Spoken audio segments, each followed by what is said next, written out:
Good morning students. BEd second year के paper knowledge and curriculum के अंतर्गत आज हम देखने वाले हैं ज्ञान की परिभाषा। इसकी पहले की वीडियो में हम लोगों ने ज्ञान मीमांसा, उसके अभिप्राय, उससे संबंधित और ज्ञान मीमांसा जो कि शिक्षा के लिए मूल रूप से जो मीमांसा उपयोग में आती है वह ज्ञान मीमांसा के दृष्टिकोण से हम देखते हैं। उसी आधार पर हमने ज्ञान को समझा था कि ज्ञान क्या है और ज्ञान की अवधारणा को समझा था। आज हम देखेंगे ज्ञान के विभिन्न परिभाषाओं, क्योंकि ज्ञान को निश्चित शब्दों की सीमाओं में बांधना आसान नहीं है, क्योंकि हर व्यक्ति का अपना दृष्टिकोण होता है, हर दार्शनिक का अपना दृष्टिकोण होता है, उसी के अनुकूल वो ज्ञान को परिभाषित करते हैं। तो आज कुछ परिभाषाओं की हम यहाँ पर चर्चा करेंगे ज्ञान की। तो सबसे पहले हैं आचार्य शंकर।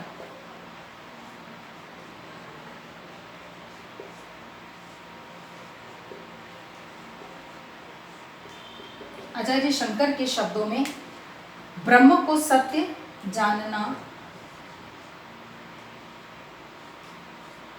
ब्रह्म को सत्य जानना ज्ञान है,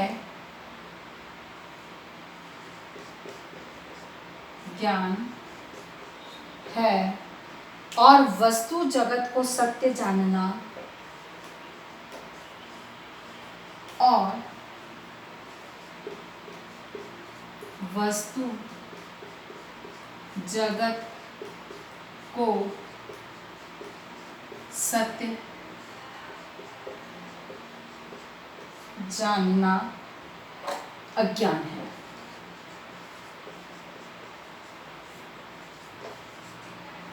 आचार्य शंकर की इस परिभाषा में बहुत स्पष्ट, बहुत कोई गूढ़ परिभाषा नहीं है कि ब्रह्म को सत्य जानना, यानी कि यह आध्यात्म से जुड़ी कि जो ब्रह्म है, जो अदृश्य शक्ति है, ईश्वरीय सत्ता है, उसमें विश्वास रखना और उसको सत्य मानना, यानी कि ये कि एक ब्रह्म के माध्यम से जो मनुष्य है उसका संपूर्ण जीवन किसी ब्रह्म जो है अदृश्य शक्ति है उसके माध्यम से या उसके द्वारा नियंत्रित है, जो अध्यात्म से जुड़ा हुआ है, अध्यात्म के माध्यम से जिसे प्राप्त किया जा सकता है, वही सत्य है।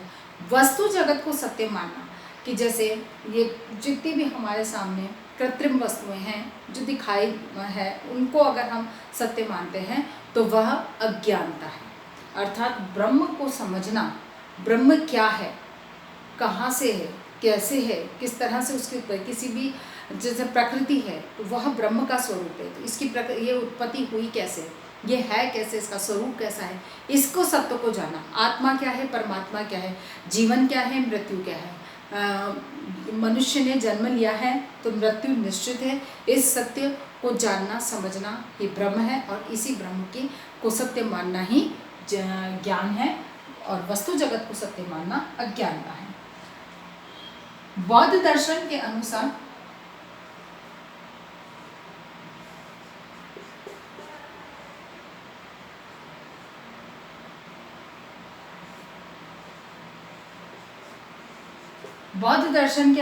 ज्ञान क्या है? ज्ञान वह है जो मनुष्य को,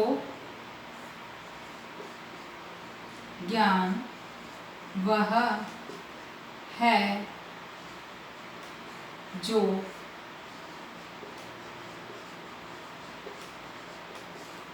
मनुष्य को सांसारिक दुखों से छुटकारा दिलाता है।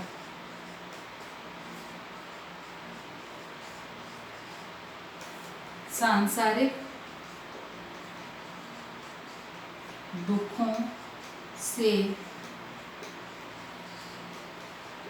छुटकारा दिलाता है। अगर बौद्ध दर्शन की हम बात करते हैं तो बौद्ध दर्शन के अनुसार ज्ञान क्या है? ज्ञान वह जो मनुष्य को सांसारिक दुखों से, अब सांसारिक दुख से क्या तात्पर्य है? वही बात है कि भौतिक जगत मोह माया में पड़कर भौतिक जगत की के प्रति आकर्षण और भौतिक जो संसाधन है उसके प्रति मनुष्य का रुझान, उसकी प्राप्ति की लालसा ही सांसारिक दुख है। क्योंकि मनुष्य हर भौतिक सुविधाओं को प्राप्त करने की लालसा में एक तरह से कहा जाए कि एक होड़ सी लगी रहती है, और उस होड़ के बीच में बहुत सारी परेशानियों या दुखों का कारण बनता है। इसीलिए उन्होंने कहा कि सांसारिक दुखों से छुटकारा पाना ही ज्ञान है। क्योंकि मनुष्य जब इस सांसारिक मोह, जो भौतिक संसार है, इसको समझ लेता है, सांसारिक जीवन जिसमें कि नाते रिश्ते मोह बंधन जो हैं ये निश्चित है कि ये केवल क्षणिक है, मृत्यु के बाद में ये सब रिश्ते वहीं छूट जाते हैं, वो साथ में मनुष्य के नहीं जाते हैं।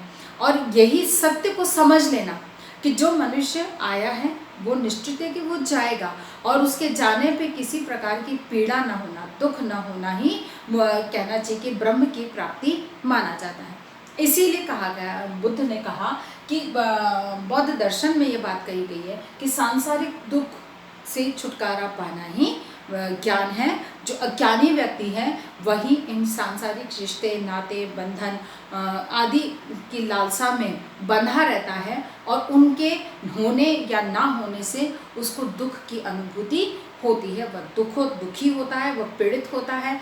जैसे किसी के पास कोई वस्तु है और मेरे पास नहीं है तो मुझे इस चीज़ की पीड़ा होती है, तो ये क्या है, ये सांसारिक दुख का एक कारण है।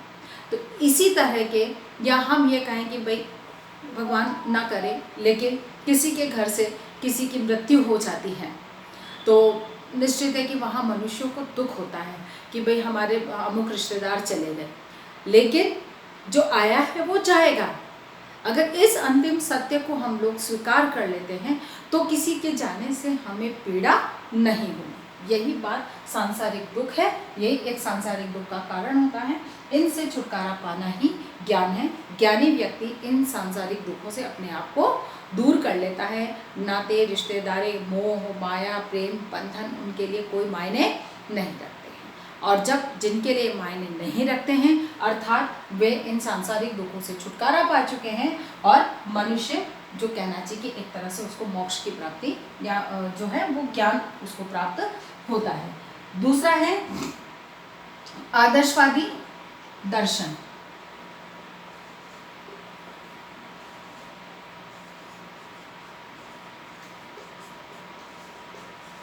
आदर्शवादिता के अनुसार, आदर्शवादी दर्शन, ठीक है ना, दर्शन के अनुसार ज्ञान आदर्श का ज्ञान है। ज्ञान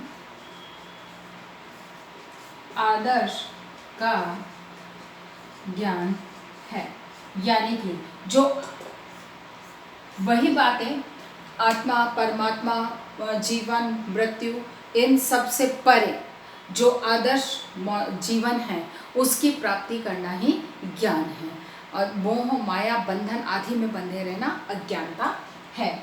हॉब्स के अनुसार ज्ञान ही शक्ति है। हॉब्स के अनुसार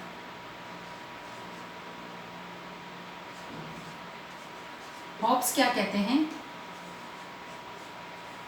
ज्ञान ही शक्ति है, ठीक है ना।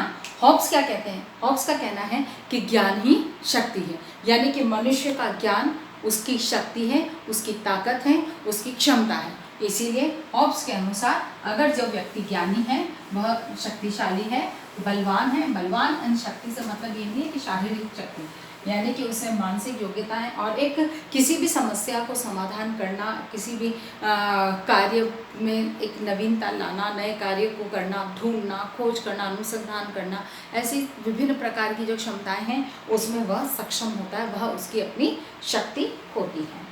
प्लेटो के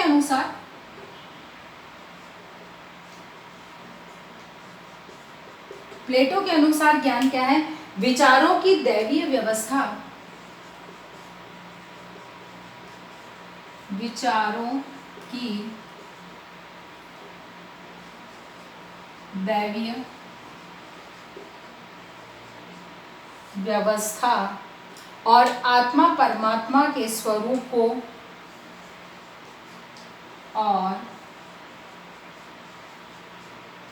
आत्मा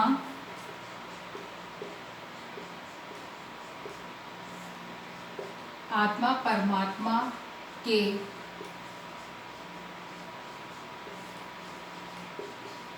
स्वरूप को जानना ही सच्चा ज्ञान है।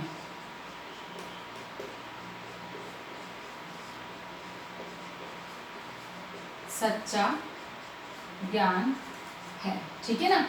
अगर ज्ञान की प्लेटो की इस परिभाषा को देखते हैं तो प्लेटो ने क्या कहा है कि विचारों की दैवीय व्यवस्था, यानी कि हमारा जो जीवन है वो किसी एक दैवीय शक्ति के द्वारा संचालित होता है या उसमें नियंत्रित होता है। तो जो भी विचार, कल्पना, कार्य करने की प्रेरणा जो हमें वो इसी दैवीय शक्ति से प्राप्त होती है। तो इस दैवीय व्यवस्था और आत्मा और परमात्मा के स्वरूप को जान लेना, यानी कि ये दैवीय व्यवस्था क्या है, आत्मा क्या है, परमात्मा क्या है, इसका स्वरूप क्या है, इसका अस्तित्व क्या है, इसको जान लेना ही ज्ञान कहलाता है। या हम जॉन डीवी की परिभाषा को देखेंगे।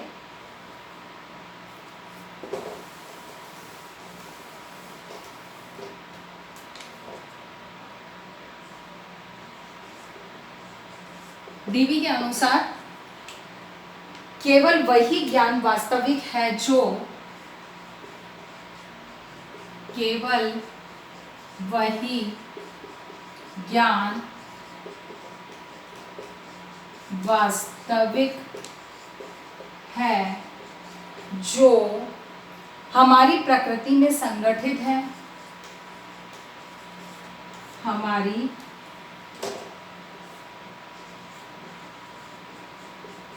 प्रकृति में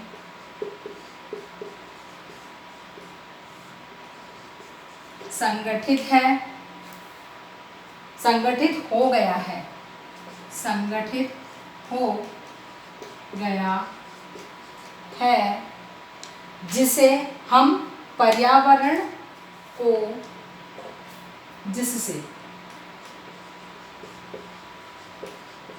जिससे हम पर्यावरण को जिससे हम पर्यावरण को अपनी आवश्यकताओं के अनुसार अपनी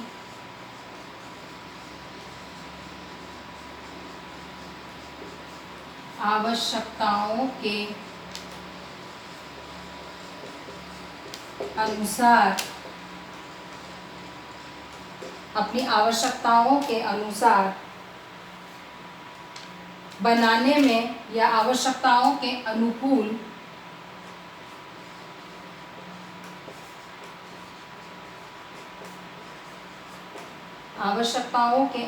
बनाने में समर्थ हो सके और अपने समर्थ हो सकें और अपने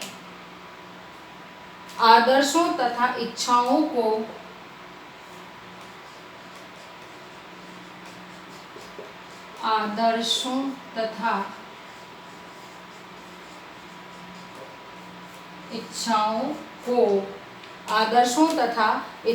को उस स्थिति के अनुकूल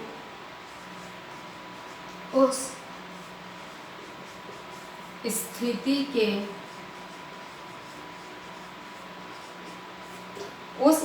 के अनुकूल बना ले, जिससे कि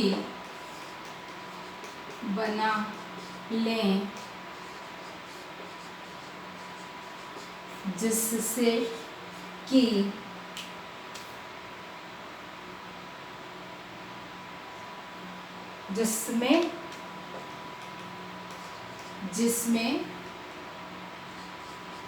हम रहते हैं। ठीक है।